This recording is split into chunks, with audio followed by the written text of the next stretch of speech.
Buonasera. Si dice conoscere per deliberare. Perché vi dico questo? Perché sono da poco usciti i dati dell'Authority per le comunicazioni sull'obiettività dei TG nazionali. La fotografia che emerge è davvero sconsolante. I TG Mediaset e il TG2 della RAI sono praticamente dei TG sovietici, sono al servizio di Berlusconi. Il Financial Times scrive che Berlusconi è adulato e incensato dalla TV e dalla carta stampata come il dittatore nordcoreano Kim Jong-il. Gli esempi non mancano e ce ne sono anche di recenti. Ad esempio, mercoledì scorso, oggi 8, Berlusconi in una conferenza stampa trasmessa da tutte le TV nazionali a proposito delle occupazioni delle scuole e delle università aveva detto: avviso ai naviganti, non permetteremo che vengano occupate scuole e università, convocherò oggi il ministro degli interni e gli darò istruzioni dettagliate su come intervenire attraverso le forze dell'ordine per evitare che questo possa succedere. Dopo questa uscita così vicina al modello cileno di Pinochet, l'opposizione, ma anche il ministro Maroni, il presidente della Camera Fini, si sono dissociati ai deliri berlusconiani. E così il giorno dopo, giovedì, in una conferenza stampa a Pechino, dove si trovava per un vertice economico, lo statista di Arcore, si fa per dire, è intervenuto nuovamente sulle manifestazioni studentesche con un'altra dichiarazione. Non ho mai detto né pensato che la polizia debba entrare nelle scuole. Ho detto che chi vuole è liberissimo di protestare, ma non può imporre a chi non è della sua idea di rinunciare al suo delitto essenziale. Ancora una volta c'è il divorzio tra informazione e realtà.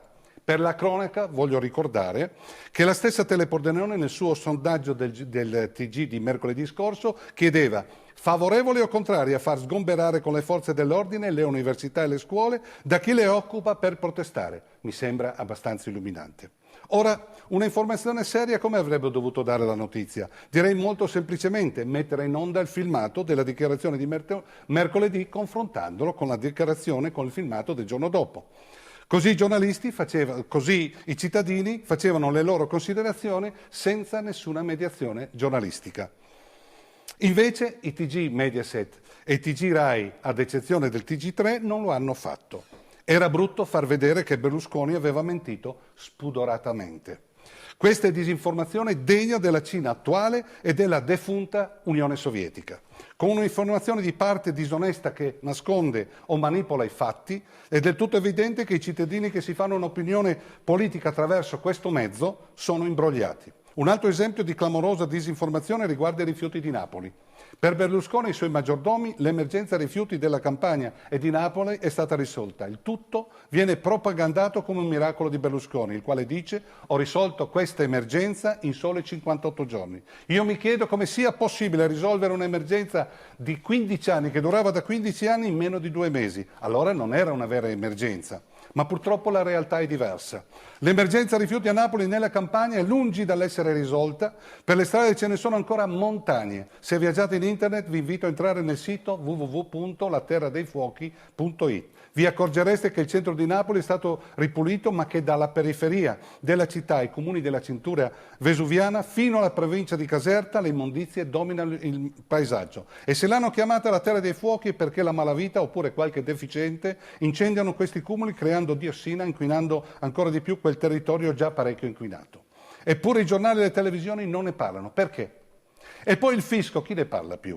Dall'insediamento del governo Prodi ogni intervento dei rappresentanti del centrodestra terminava con la solita litania. Prodi e Visco se ne devono andare perché riempiono le tasse di italiani.